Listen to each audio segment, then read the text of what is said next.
না, সবাই আমার নোটিশ এসছে, আমার ধরে নিয়ে যাবে। মৃত্যুর কয়েকক্ষণ আগে, মানে আপনার আধ ঘন্টা আগে উনি বলছেন, এই আস্তে কথা বল, আস্তে কথা বল, তোরা আস্তে কথা বল, হ্যাঁ আমাকে ধরে নিয়ে যাবে, পুলিশ আমাকে ধরে নিয়ে যাবে। আমি বললাম কেউ তোমাদের ধরে নিয়ে যাবে না। তারপরে হঠাৎ করতে অসুস্থ হয়ে গেল, ভিতরে শুয়ে পড়লেন। তারপরে আমাদের এখানে রূপা বলে থাকে, ওনার গালে জল টল দিচ্ছে, করছে, এই করতে করতে 4:58 উনি ইন্তেকাল করলেন, মৃত্যুর কোলে ঢলে পড়লেন। চিন্তা ভাবনা এরকম হয়েছে, উনি খুব ভালো ছিল, আমার বন্ধু ছিল গো। হ্যাঁ, ও খাবার জন্য খুব চেষ্টা করেছে আমার ভাইপো, কিন্তু খাইনি।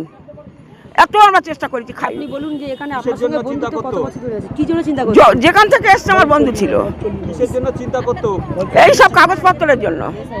আচ্ছা, এসআইআর জন্য। হ্যাঁ, এই কদিন এরকম হয়ে গিয়েছে। শুভেন্দু অধিকারী সবসময় বলে রোহিঙ্গা রোহিঙ্গা করে, ওনাকে আমি বলবো ইনি কি রোহিঙ্গা?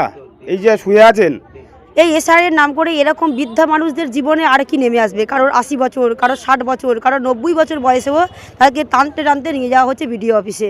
যে ওনার একটাই কথা ছিল যে পুলিশ আমার ধরছে, তোমরা আমার কাছে সরে দাও, আমি পালাচ্ছি। ঘরে উনি দাঁড়াতো না, পুলিশের আতঙ্ক। ওনার সবসময় একটাই জিনিস মনের মধ্যে ছিল যে এসআইয়ের আতঙ্ক, এই আসছে আমার পুলিশ ধরে যাবে। যেহেতু এই মুহূর্তে আমরা দাঁড়িয়ে আছি দক্ষিণ 24 পরগনার মধ্যে অবস্থিত একেবারে ঘটিয়ারি শরীফের দক্ষিণ মাখালতলা। আর এখানে একটা খুব বেদনাদায়ক ঘটনা ঘটেছে। আপনারা জানেন ইতিমধ্যেই এসআইআর চলছে এবং এই নির্বাচন কমিশন কেন্দ্রীয় সরকারের অঙ্গুলি হেলনেই কাজ করছে বলে বলা যেতে পারে। একেবারে এখানে একটা মর্মান্তিক দুর্ঘটনা আবারও ঘটে গেছে। আবারও এসআইআরের কবলে মৃত্যু হয়েছে এক বৃদ্ধার। বয়স তার প্রায় 60 বছর। নাম হচ্ছে গৌরী বেরা এবং সে এখানেই নাকি দীর্ঘ 35 থেকে 40 বছর কিন্তু স্থায়ীভাবে বসবাস করছিলেন এবং এই এসআইআর আতঙ্কে তিনি ভুগছিলেন এবং বিভিন্ন এলাকার মানুষের কাছে তিনি গল্প করেছেন যে আমার বারবার এসআইআরের নোটিশ এসেছে এবং আমি তার কাগজপত্র রেডি করতে পারিনি এবং বারবার মানুষের কাছে নিজের কথা তুলে ধরেছেন যে আমি কি করব।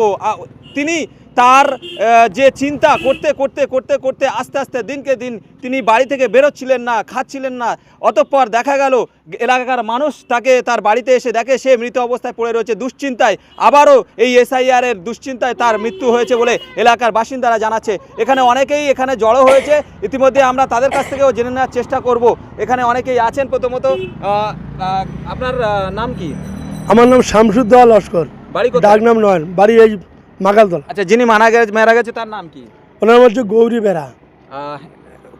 কি জন্য মারা গেল? এসআইয়ের আতঙ্কে মারা গেছে। বয়স কত? প্রায় 65, প্রায় 25 বছর বয়স। ওনার 60 থেকে 65 বছর বয়স। যেহেতু আমরা যখন এসআইয়ের নোটিশ ওনার এসেছিল, আসার পরে ওনার কাছে আমরা দিয়েছিল এসআইয়ের ফর্মটা। দেওয়ার পরে উনি আমার কাছে রাতে যায়, এসআইয়ের ফর্মটা নিয়ে রাতে যায়, গিয়ে বলে বাবু যে আমি তো দীর্ঘ তো কত বছর আছি, তোমরা তো জানো, যেহেতু তোমাদের কাছেই আমরা আজ 30 থেকে 35 বছর এখানে আছি। তো আমি বলে হ্যাঁ, তা মাঝে কী হচ্ছে তোমার বলো। তো উনি আমার তখন বলছিল যে আমার এই যে ফর্মটা ফিরে আসছে, তো আমার তো সমস্ত সব ডকুমেন্টস এখানে নেই, তা আমি কীভাবে কী দেবো। তা আমি ওনাকে বলেছিলাম তুমি এই নিয়ে কোনো চিন্তিত হও না, যা কিছু করে আমরা করে দেবো, তুমি বাড়ি যাও। তো উনি বাড়িতে, আমি নিয়েছি ওনার বাড়িতে দিয়ে গেছিলাম। দেওয়ার পরে পরের দিন উনি এখন খবর নিচ্ছে যে বাড়িতে নেই। কোথায়? পরের দিন সকালবেলা আমার একটা ভাইপো, ওই রোহিত বলে একটা ভাইপোর নাম, যে কাকে একটা মহিলা আমাদের বাড়ির মধ্যে ঢুকে তার গোটা রাত এই ঠান্ডা বসে আসতে। আমার কারণ তো বলে তুমি দেখবে এসো, উনি হচ্ছে আমাদের পরাজদের বাড়ির মানুষ। তা আমি গেলাম, আমি গিয়ে বলছি মাসি তোমার কী হচ্ছে, তুমি গোটা রাত বাড়িতে যাচ্ছ না কেন? তুমি তখন বললে বাবা আমার তো এসআইয়ের কাগজ এসছে, আমার তো কিছু নেই, আমার পুলিশ ধরে নেবে এই ভয়তে আমি ঘর ছেড়ে বাইরে বেরিয়ে গেছি। তাই আমি ওনারা বললাম তোমার ঘর ছেড়ে বাইরে বেরোবার কোনো প্রয়োজন নেই, তুমি নিশ্চিন্তাইভাবে বাড়ি থাকো, তোমার পিছনে আমরা সবাই আছি। এবং নারায়ণপুর অঞ্চলের সমস্ত মানুষ জানে যে তুমি এখানে 35 থেকে 40 বছর আসো, আমরা আমাদের জ্ঞান থেকে দেখছি তুমি এখানকার বাসিন্দা, তুমি অত ভয় করো না। তো ওনার হিয়ারিংয়ের নোটিশ এসেছিলো ক্যানিং, হিয়ারিংয়ে পর্যন্ত আমরা নিয়ে গিয়েছিলাম, হিয়ারিং করে বাড়িতে এনেছি। ওনার একটাই শব্দ যে আমার কিছু নেই, আমার বাচ্চা কাছে কেউ এখানে থাকে না, বিধাননগরে থাকে ওনার ছেলে। ওনার ছেলেকে খবর দিলাম, ওনার ছেলে এসেছিল, এটা একদিন ছিল, আসার পরে ওনার ছেলে চলে গেছে। এখন উনি যেখানে আসে এখান থেকে লোক ওনার ছেলের কাছে গিয়েছে, গিয়ে দেখছে সে বাড়িতে তালা মারা, ছেলের সাথেও কোনো যোগাযোগ নেই। তো আমার কাছে কথা হলে এই পর্যন্ত আমরা ওনার সবসময় ছিলাম, তো এই চোখের সামনে মৃত্যুবরণ দেখে খুব কষ্ট লাগছে। আমি আজকের এইটুকু বলতে চাই, পাগল হয়ে গিয়েছিল, শুধু এই আতঙ্ক করতো পুলিশ আমাকে ধরে নিয়ে যাবে, আমার ফর্ম এসছে। আমি বুঝাতাম, আমি এমনকি আমার মোবাইল থেকে ওনার নাম যে ভোটার লিস্টে আছে আমি দেখিয়েছি, এই আপনার নাম আছে, আপনি নিশ্চিন্তে থাকুন, তাও বুঝতেন না। ঠিক আছে, একেবারে আপনারা দেখলেন যে তিনি কথা বলতে পারছেন না। একেবারে তার বাড়ি একদম বাড়ির সামনেই, একদম ডান দিকে রাস্তার এই পারে বাড়ি এবং বাম দিকে তার বাড়ি ছিল, এবং দীর্ঘ 35 থেকে 40 বছর এখানে বসবাস করছে। এবং দেখতে পেলেন আপনারা, যেটা আমরা বলতে চাইছি যে ইনি কিন্তু একজন হিন্দু সম্প্রদায়ের মানুষ। এটাই হচ্ছে একজন মুসলিম, এটা হচ্ছে দক্ষিণ মাখালতলা, এখানে মুসলিম অধ্যুষিত এলাকা নারায়ণপুর অঞ্চল, কিন্তু তার মধ্যেই তিনি কিন্তু স্বাচ্ছন্দ্যে বসবাস করছিলেন এবং এই এসআইআর আতঙ্কে তার প্রাণ কেড়ে নিল। এর দায় কিন্তু কে নেবে? এই আপনাদেরকে একটু সরাসরি একটু দেখানোর চেষ্টা করব। জাস্ট একটু ক্যামেরাম্যানকে বলবো একেবারে জুতো খুলে যাবে একটু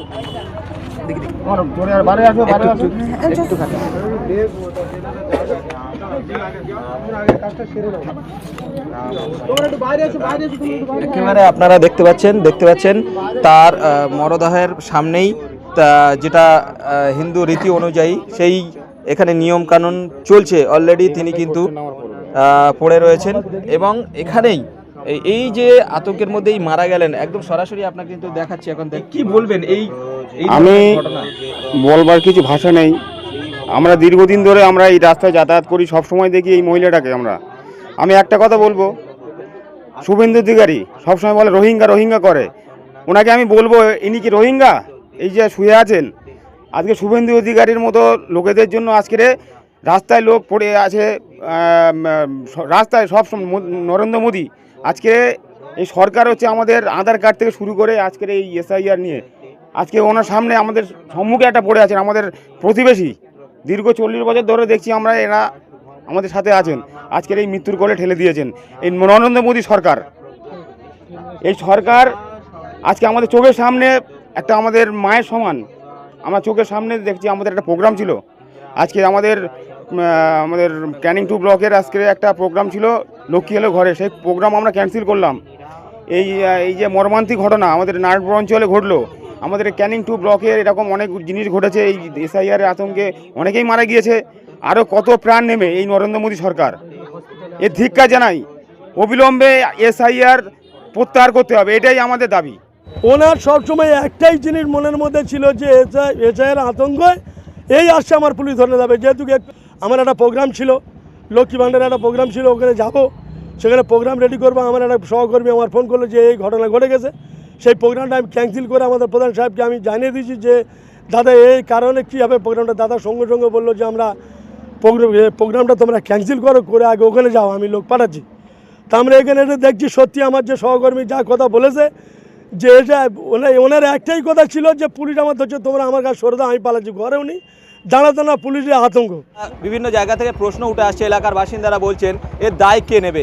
এখানে একজন নারায়ণপুর অঞ্চলের একজন পঞ্চায়েত সদস্য, তাকেও পেয়েছি, আমিরুল লস্কর মহাশয়, তার কাছ থেকে জেনেও তিনি এখানে এসেছেন এবং তার পরিবারের পাশে এসেছেন, দেখা করেছেন। কি দেখলেন, কি বলবেন?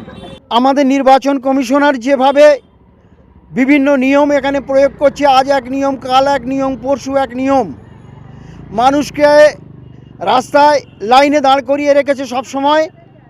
আমরা এর থেকে অব্যাহতি পেতে চাই এবং প্রতিবাদ করছি এই জিনিসটা, যে মানুষ কেন এইবার দিনের পর দিন লাইনে দাঁড়িয়ে থাকবে, নিজেদের প্যানিকে এইভাবে মৃত্যুবরণ করবে।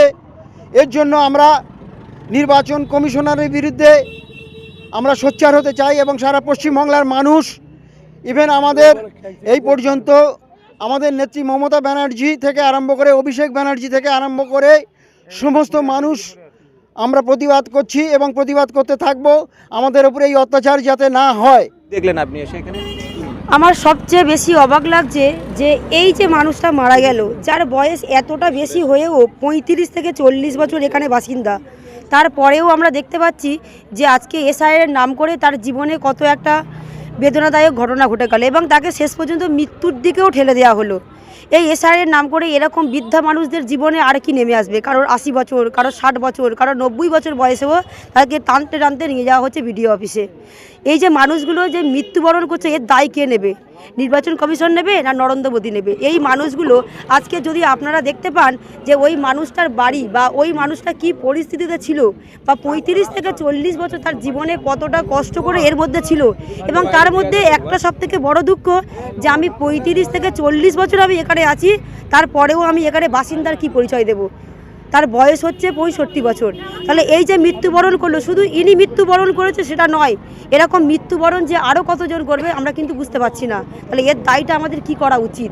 আপনারা দেখুন, আপনারাই কি করবেন। একেবারে আরও একজনের সঙ্গে কথা বলবো একটুখানি, যে এই যেখানে মারা গেল, একটু ক্যামেরাম্যানকে ঘুরে দেখাতে বলবো তার ঘরটা, এবং ঠিক তার ডান দিকে রাস্তা পার করলেই যার বাড়ি, তার নাম আলবাসাতো। দাদা, আপনার একদম প্রতিবেশী হিসেবেই তিনি এখানে থাকতেন, কি বলবেন, কি মনে হচ্ছে এটা নিয়ে? এসআইআর আতঙ্কে এই প্রথম দেখলাম একজন মহিলা, গৌরী বেরা, আমরা বৌদি বলে ডাকতাম, এখানে 30-35 বছর এখানে দেখছি। এনার চালচলন, আচার ব্যবহার খুব ভালো ছিল। তো এই চোখের সামনে মৃত্যুবরণ দেখে খুব কষ্ট লাগছে। আমি আজকের এইটুকু বলতে চাই, পাগল হয়ে গিয়েছিল, শুধু এই আতঙ্ক করতো পুলিশ আমাকে ধরে নিয়ে যাবে, আমার ফর্ম এসছে। আমি বুঝাতাম, আমি এমনকি আমার মোবাইল থেকে ওনার নাম যে ভোটার লিস্টে আছে আমি দেখিয়েছি, এই আপনার নাম আছে, আপনি নিশ্চিন্তে থাকুন। তাও বুঝতেন না। না, সবাই আমার নোটিশ এসছে, আমার ধরে নিয়ে যাবে। মৃত্যুর কয়েকক্ষণ আগে, মানে আপনার আধ ঘন্টা আগে উনি বলছেন, এই আস্তে কথা বল, আস্তে কথা বল, তোরা আস্তে কথা বল, হ্যাঁ আমাকে ধরে নিয়ে যাবে, পুলিশ আমাকে ধরে নিয়ে যাবে। আমি বললাম, কেউ তোমাদের ধরে নিয়ে যাবে না। তারপরে হঠাৎ এ করতে অসুস্থ হয়ে গেল, ভিতরে শুয়ে পড়লেন। তারপরে আমাদের এখানে রূপা বলে থাকে, ওনার গালে জল টল দিচ্ছে, এ করছে, এই করতে করতে 4:58 উনি ইন্তেকাল করলেন, মৃত্যুর কোলে ঢলে পড়লেন। নির্বাচন কমিশনকে ধিক্কার জানাই। এইরকম চোখের সামনে মৃত্যু দেখে খুব কষ্ট লাগছে। আমি চাই ভারতবর্ষের একটাও মানুষের যেন এইরকম মৃত্যু না ঘটে। আমি খুব দুঃখিত, আমি সহ্য করতে পারছি না। মনে হচ্ছে নিজের বৌদি মারা গিয়েছে। হ্যাঁ, জাতি ধর্ম বর্ণ নির্বিশেষে সকলের কাছে আহ্বান, এরকম কেন কারোর মৃত্যু যেন না ঘটে, এই আহ্বান করছি।